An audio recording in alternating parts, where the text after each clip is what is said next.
अस्सलामु अलैकुम मेरे मोहतरम अज़ीज़ दोस्तों। बगदाद शहर में एक दरवेश रहा करता था जो ज़्यादातर हालत सफ़र में ही रहता था। वो कभी बगदाद के किसी एक गांव में नज़र आता तो कभी दूसरे गांव में। लोग अक्सर औकात उस दरवेश को ढूंढा करते थे और उससे अपनी मुरादें पूरी करने के लिए दुआएं करवाया करते थे। एक दफ़ा वो दरवेश कमर बांधे किसी लंबे सफ़र पर जा रहा था। चलते चलते वो बहुत थक गया था, यहाँ तक कि इसके पाँव सूजने लगे। उसे भूख भी बहुत जोरों की लग रही थी, फिर भी वो चलता ही रहा। न जाने अभी उसे कितनी दूर जाना था कि सूरज गुरूब होने लगा। इतने में वो एक गांव में पहुंच गया। सोचने लगा कि आज रात यहीं कहीं आराम करना चाहिए, सुबह ताज़ा दम होकर फिर आगे चलूंगा। यही सोचकर वो एक बड़े से शानदार मकान पर गया और दरवाजे पर दस्तक दी। थोड़ी देर में एक मोटी सी औरत ने दरवाज़ा खोलते ही पूछा, कौन हो तुम और क्या चाहते हो? दरवेश ने बड़ी नरमी से जवाब दिया, मैं एक मुसाफिर हूँ, आज की रात आराम करने के लिए। अगर आप मुझे अपने घर में थोड़ी सी जगह दे दे तो बड़ी मेहरबानी होगी। औरत ने गरजते हुए कहा, दफ़ा हो जाओ यहाँ से। अगर मैं तुम्हारे जैसे हर निकम्मे आदमी पर यूं ही मेहरबानी करने लगूँ तो अपने घर का खर्चा कैसे पूरा कर पाऊंगी? वो दरवेश मुसाफिर मायूस होकर आगे बढ़ गया। इसी औरत के पड़ोस में एक छोटा सा टूटा फूटा मकान था। दरवेश ने इस मकान का दरवाज़ा खटखटाया। एक कमज़ोर सी बुढ़िया ने दरवाज़ा खोला और बोली, आओ भाई, कहाँ से आए हो और क्या चाहिए? दरवेश बोला, बड़े भी, मैं एक थका हारा मुसाफिर हूँ। रात बसर करने के लिए मुझे थोड़ी सी जगह चाहिए। अगर आज रात के लिए आप मुझे अपने घर में जगह दे दे तो आपकी बड़ी मेहरबानी होगी। बुढ़िया ने बड़ी नरमी से कहा, आ जाओ भाई, इस छोटे से मकान में पहले भी तो इतने लोग रहते हैं, तुम भी आ जाओगे तो क्या फर्क पड़ेगा। जब दरवेश अंदर गया तो इस औरत ने चारपाई पर बिखरे कपड़े समेटकर एक तरफ रख दिए और चारपाई मुसाफिर के आराम करने के लिए खाली कर दी। दरवेश की आधी थकान तो बुढ़िया की नमी और फराक दिली से उतर चुकी थी। वो घर के अंदर जाकर चारपाई पर बैठा और बैठे बैठे इस छोटे से घर का जायजा लेने लगा। उसने देखा कि घर में छोटे बड़े कई बच्चे हैं, सभी ने फटे पुराने कपड़े पहन रखे हैं। ये देखकर मुसाफिर ने पूछा, ऐ नेक औरत, तुम अपने बच्चों के लिए नए कपड़े क्यों नहीं बना देती? औरत ने ठंडी सांस भरते हुए कहा, भाई, मैं एक गरीब बेवा हूँ, मेहनत मजदूरी करके किसी न किसी तरह इनका पेट पालती हूँ, लेकिन कपड़े बनाने के लिए पैसे कहाँ से लाऊं? अपनी तरफ से तो बहुत कोशिश करती हूँ लेकिन पूरा नहीं पड़ता। खैर, अब तो खाने का वक्त हो गया है और जैसा भी रूखा सूखा है इसी में शरीक हो जाओ। दरवेश ने कनकियों से दस्तरखान पर नजर डाली तो देखा कि थोड़े से चावल, कुछ रोटियां और पतली सी दाल रखी है जो इन बच्चों के लिए भी काफी नहीं थी। ये देखकर इसने कहा, बड़े भी, खाना तो मेरे पास था, जो थोड़ी देर हुई मैंने खा लिया है, अब मुझे बिल्कुल भी भूख नहीं है। बच्चों के साथ तुम खाना खाओ, मैं बहुत थका हुआ हूँ, इसलिए जरा आराम करना चाहता हूँ। ये कहते हुए वो लेट गया और कुछ ही देर में खर्राटे भरने लगा। सुबह उठते ही बुढ़िया से कहा, बड़े भी, तुमने एक थके हारे मुसाफिर को रात भर आराम करने के लिए जगह देकर बड़ा सवाब कमाया है। मैं तुम्हारी मेहमान नवाजी का शुक्रिया अदा करता हूँ। मैं दुआ करता हूँ कि खुदा करे तुम जो भी काम आज सुबह शुरू करो वही शाम तक करती रहो। ये सुनकर बुढ़िया ने मुस्कुराते हुए कहा, ऐ मेहरबान भाई, तुम्हारी दुआ के बगैर भी तो सारा दिन मैं काम ही करती रहती हूँ। सुबह उठते ही काम में मसरूफ हो जाती हूँ और रात गए तक लगी रहती हूँ, लेकिन काम है कि फिर भी खत्म होने में नहीं आता। बुढ़िया ये बातें कर ही रही थी कि उसने आंखें उठाकर देखा तो दरवेश जा चुका था। दरवेश के चले जाने के बाद इस औरत ने बच्चों की तरफ देखा और सोचने लगी कि दरवेश ठीक ही तो कहता था कि उनके कपड़े वाकई चितड़े हो रहे हैं। बच्चे आखिर बिल्कुल लावारिस तो नहीं है, उनकी माँ भी जिंदा है। घर में एक कपड़े का टुकड़ा पड़ा तो है, सबके ना सही, जिस किसी के नाप के बन सकते हैं बना देती हूँ। शायद बड़े बच्चे का कुर्ता ही बन जाए या फिर शायद छोटे बच्चे का। यही सोचकर वो पड़ोसन के यहाँ से कपड़ा नापने का फीता ले आई। वापस आकर इसने संदूक से कपड़ा निकाला और बड़े बच्चों के कुर्ते के लिए इसमें से 1.5 गज कपड़ा नाप लिया।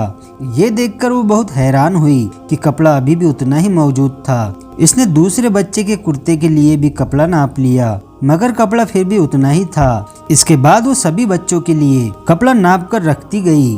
यहाँ तक कि सैकड़ों बार नापने के बाद भी कपड़े का टुकड़ा बदस्तूर उतना ही बाकी रहता।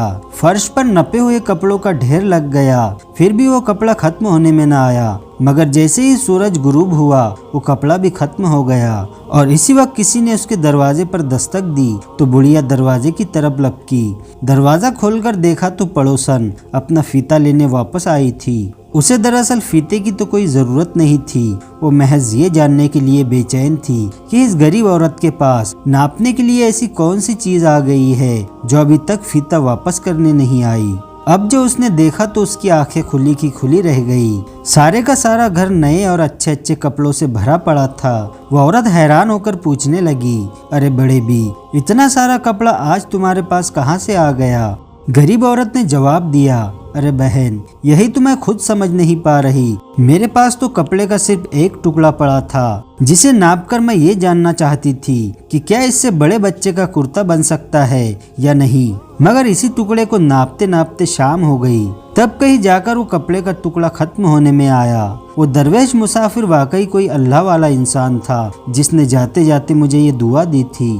अमीर पड़ोसन ने हड़बड़ाते हुए पूछा, कौन मुसाफिर और कैसी दुआ? गरीब औरत ने जब सारा किस्सा सुनाया तो अमीर पड़ोसन ने सर पीट लिया। दरअसल वो वही दरवेश मुसाफिर पहले इसी के घर पर गया था जिसे उसने धुतकार दिया था। अब वो अपने किए पर बहुत पशेमान हो रही थी। अपने घर वापस आकर इसने नौकर को हुक्म दिया कि फौरन जाओ और इस मुसाफिर को ढूंढ कर लाओ। जब तक वो ना मिले तुम भी वापस न लौटना। अगले दिन सुबह सवेरे नौकर घोड़े पर सवार होकर मुसाफिर की तलाश में निकल पड़ा और दिन भर इस मुसाफिर को तलाश करता रहा। आखिर एक रास्ते पर वो मुसाफिर उसे मिल गया और तस्दीक के लिए इससे पूछा, बाबा क्या आप वही मुसाफिर है जो पिछली रात फला गांव में एक बेवा के घर में ठहरे थे? दरवेश मुसाफिर ने जब हाँ में जवाब दिया तो नौकर ने कहा कि मेरी मालकिन को आपसे कुछ जरूरी काम है, आप मेरे साथ वापस चले। दरवेश ने कुछ सोचते हुए पूछा, कौन मालकिन और कैसा काम?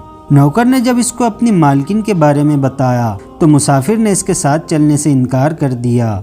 नौकर ने इल्तिजा की कि ऐ मुसाफिर, अगर आप मेरे साथ नहीं चलेंगे तो वो मुझे जिंदा नहीं छोड़ेंगी। दरवेश मुस्कुराते हुए कहने लगा, अगर ये बात है तो मैं जरूर चलूंगा। दूसरी तरफ नौकर के चले जाने के बाद अमीर औरत ने बहुत ही उम्दा और लजीज खाने तैयार करना शुरू कर दिए। जब दरवेश मुसाफिर वापस आया तो अमीर औरत बहुत खुश हुई और दरवेश की खातिर तवाज़ो में लग गई।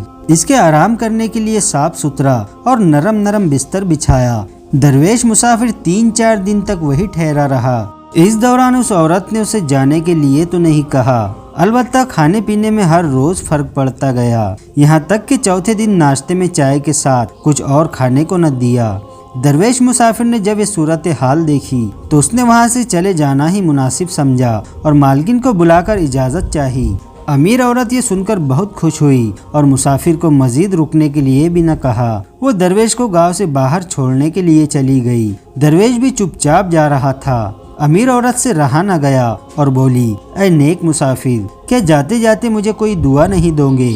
मुसाफिर ने इसका शुक्रिया अदा करते हुए कहा, मैं आपका बहुत शुक्रिया अदा करता हूँ और दुआ करता हूँ कि आप जो भी काम सुबह शुरू करें शाम तक वही करती रहे।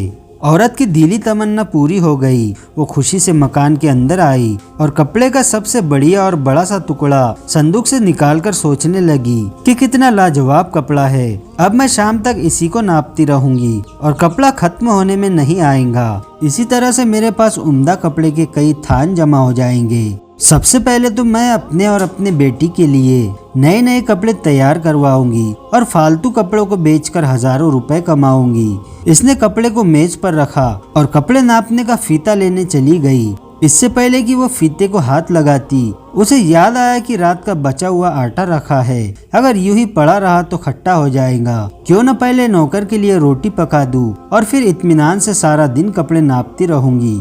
फीते को वही छोड़कर वो बावर्ची खाने में चली गई। नौकर ने पहले ही तंदूर में आग जला रखी थी, मगर काम जल्दी खत्म करने के लिए औरत ने इस आग को और भी तेज कर दिया और खुद इस बासी आटे को जरा और गूंथकर नरम करने में लग गई। थोड़ी ही देर में इसने कई रोटियां तंदूर में लगा दी। तंदूर में क्योंकि जरूरत से ज्यादा आंच थी, इस वजह से सभी रोटियां जलकर कोयला हो गई। इसने एक बार फिर रोटियां तंदूर में लगा दी। इस बार फिर जब रोटियां तंदूर से निकाली तो वो भी जली हुई थी। चुनांचे रोटियां बना कर और हर बार जली हुई रोटियां तंदूर से निकाल कर फेंक रही थी। न आटा खत्म होने में आता, ना ही तंदूर की आग कम होती थी और ना ही वो रोटियां बनाना बंद करती थी।